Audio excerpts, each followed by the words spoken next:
causes inflammation. And of course, you track back to so many things, inflammation is the culprit. So again, that repeated thing of sugar. His third point he addressed is the importance of sleep. His research suggests to try to 7 hours a night is optimum. I don't know if you've heard of Dan Buettner. He's a favorite of mine. He is the Blue Zone founder. He's a National Geographic Fellow and multiple New York Times bestselling author. He discovered the 5 places around the world that they dubbed the Blue Zones, where people live the longest and are the healthiest. These are Okinawa, Japan, Sardinia, Italy, Nicoya, Costa Rica, Ikaria, Greece, and Loma Linda, California. This grew out of some demographic work where they were just looking at longevity of age and healthy living, and they started identifying these areas. Dan went in with his team and really looked at what's the lifestyle, what are the habits, what are we finding? And as you can see, those are all different places of the world. Well, he and his team really came up with what they call the Power 9. Here are the 9 things that they found common in these areas. Number 1, move naturally. All of these areas, people in Sardinia did not go to the gym. It's hilly and they're carrying things and they're not getting in their car. And then they walk back up to have a 5 o'clock wine with their buddies. There's just lots of movement there. Okinawa is an area that has a lot of positive things. And one of it is that the centenarians in Okinawa sit on the floor and have for most of their life, right? They're not in Western chairs. The physical activity of up and down multiple times a day is movement that helps you live longer and adds a lot of strength. So a lot of us there, they found natural movement in all 5 of those Blue Zones, and it was the biggest and most common thing. Know your purpose was another one. What is it we're waking up for? What is our purpose and meaning in life? Sometimes that changes. It often does. How do we tweak it? But we have to continue to have it. And it changes. Our kids maybe used to be our purpose. Now they won't return your text. There's just lots of things you have to continue to find new ways and new meanings. It's worth up to an additional 7 years of quality life. He talks about downshifting, that we need to de-stress. How do we do that? Because stress also leads to inflammation. He has an 80% rule they found is that stop eating when you're 80% full, so that we're not overeating and too much. They found that most of those areas had a very plant-based diet. So he calls it the plant slant. And he recommends there's always foods, nuts, whole grains, beans, fruits, vegetables, but he has avoid foods, sugar, sugary drinks, packaged sweets, processed meats, salty snacks, so if you just start dividing that out, and limit red meat. He did have one I did like, which is wine at 5. All of the areas had limiting alcohol, but clearly red wine is the one that has the antioxidants and is the healthiest for you, and did find in a couple of places that often the groups that got together for that social connectivity had a glass of wine. Although not in Loma Linda, because those Seventh-day Adventist, they don't drink alcohol, but they have other ways of getting together. Here's an important one, the right tribe.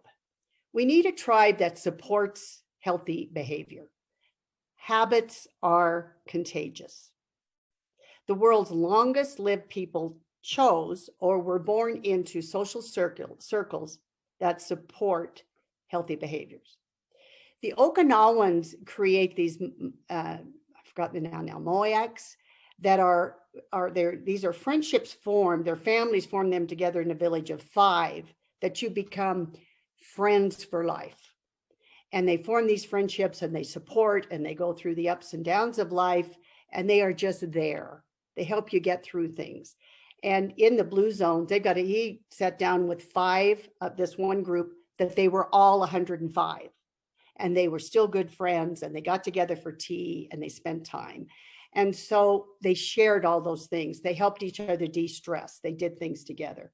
Research tells us that smoking, obesity, happiness, and even loneliness are contagious. So the social connections that we make and the social connections of long-lived people have favorably shaped their life behaviors. That adds into the thing about your spouse or your life partners or your best friends. Understanding that healthy behavior is a team sport is something that I think helps us all. If you're not accountable to everybody to go for that walk, it's easy to let it slide. They even show that people that have animals actually are healthier because they got to go walk the dog. So whatever it is, we have got to have people that help support us in those healthy behaviors. It's important to belong. Find your group. Many of them had a church group, civic group. You're a part of a group. Don't underestimate the power of that, of coming together and sharing things and being part of something. And the final one of the blue zone areas is loved ones first. To always keep family close, keep friends close, and make sure that you have those strong connections with those that you love. Many of these could be combined. Think about getting one of your best friends, going for a walk, long walk, and discussing something that's bothering you and getting some stress off your mind. Don't underestimate the importance of that for your lifestyle choices. There's an African proverb that says, if you want to go fast, walk alone. If you want to go far, walk together. There's an 80-year, a couple more things I want to reference. There's an 80-year Harvard study of adult development, 80 years. Now, this is probably one of the world's longest study in following a group of people and their lifestyle choices and things they made. And it has produced a cornucopia of data on physical and mental health.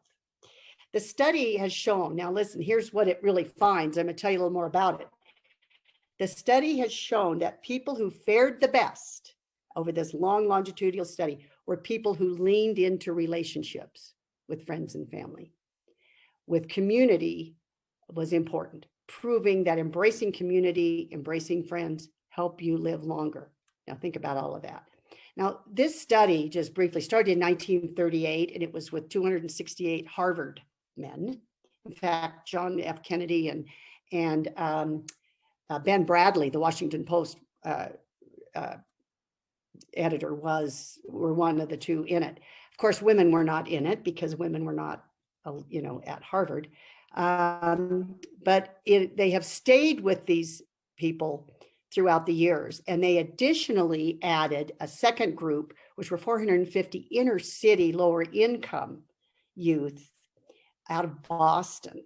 So you had real extremes of kind of wealth and privilege and tough street kids, and followed them as well. Now, this study has gone on because it's gone on so long. There still are some of the original in their 90s that they still continue. They have added on the study and looking at some of their children. And believe it or not, about 10 years ago, they actually started studying the wives and females. Like most of medical research in the world, there's been a lot more for men than women, but it's getting there. But it's important. This study does tell us a lot of things because it studied so much of both the physical and mental health. There's been 4 directors of the study over that amount of time. And the last one is Dr. Robert Wallinger. And this is his quote: "The surprising finding is that our relationships and how happy we are in our relationships has a powerful influence on our health." He is a professor of psychiatry, and he is directing that. He said, taking care of your body is important, but tending to your relationships is a form of self-care as well. I think that's quite a revelation. I would recommend he has a great TED Talk that you take a look at, and he really talks about this importance and what they found. And the name of it is, his TED Talk is How to Invest in Your Future Best Self. So I love that title. And it just showed the importance of those close relationships. And they really looked at a lot of people at age 50 and where they were in their relationships. And they found those people that were the happiest at 50 lived the longest life and were the happiest at 80. So those trajectories were there. And they also found that if they were happy at age 50 in their relationship, it was a better predictor of their health at 80 than was your cholesterol levels. So we're used to looking at just those physical markers on things, but those relationships. So don't underestimate that. I mean, the bottom line, that really great longitudinal study says good relationships keep us happier and healthier. Social connections are crucial. Loneliness is toxic and kills. And we have to build and nurture our relationships as much as we work on our health. The last study I want to reference is another Harvard study, and it's a 2018 study that really looked at a nurse's health professional study and combined with a health professional, and it looked at 122,000 people from 1980 there through 2014. So it was a longitudinal and very big. And they used data from the National Health and Survey Institute to estimate the distribution of lifestyle factors among that population. They also overlaid death rates of those people in that survey to find this. Now, this is pretty significant because it's looking at longevity. So in the United States, we often look at life expectancy when we're born, but another important milestone is at age 50, because there are a lot of children illnesses and things that kind of skew, and death rates that skew longevity. So they look at age 50, and in the United States at age 50, women were predicted to have 33.3 more years of life. Men, 29.8 more years. But this study found that adults who adopted these 5 healthy lifestyles, they now, at age 50, women added 43 years instead of 33 years to life, and men added 37 instead of 29. Women added 10 more years to life by following these 5 healthy habits, and men 8 years. Now, these 5 healthy habits: number 1, never smoke. Maintain a healthy body mass index. Keep up moderate to healthy exercise. Don't drink too much alcohol, and emphasis the red wine. Didn't say none, but not too much. And then eat a healthy diet. And then remember that health is a team sport. So when we look at that, if we want to, as you look at this, you don't want to drive down the path that takes us to the diseases and a chronic disease and death. We can steer our own car down this other way. And the data is amazing there for both our physical well-being, but so importantly, our mental, our brain, and challenging and where we're going with that. So I want to close with a personal study, if I could, because I think going this path and staying this path, you have to have determination. You have to have hard work. We have to be resilient to get through COVIDs and more isolation when we know isolation isn't good, all of those things. And I just want to tell you briefly about my son, that very same son that was the difficult childbirth. He became an NFL quarterback, and he has played in the NFL for 15 years. He played with the 49ers, and then he was the quarterback for the Chiefs for 5 years right before Mahomes, and then he was with the Washington team. 2 years ago, he had an injury on the field that created a compound fracture in his tibia and fibula. And they took him in, but he got tremendous. He was at a trauma center. The surgeons put all that back together, and they were very optimistic that he would recover and get back out there. Well, within a day, he developed sepsis. And then the word you never want to hear, I'm telling you, is nephritizing fasciitis. Flesh-eating bacteria started destroying his leg. It's his right leg, and it was between his knee and ankle. And when they discovered it, they had to go in, and he was on antibiotic, but it wasn't the right antibiotic for what was eating his leg. And so they had to culture, but in the 4 days, 5 days till they get the right antibiotic, they had to do surgery every day and literally cut away his leg. And by the time they got there, they thought, well, first they thought he was going to die. Then they thought they were going to have to amputate his leg. And where they ended up was between his knee and his ankle, he had some calf muscle and then the bone.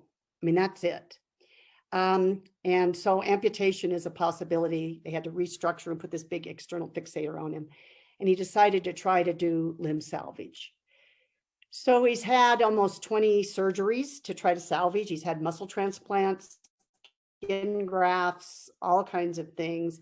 It's been a very long, painful process with this.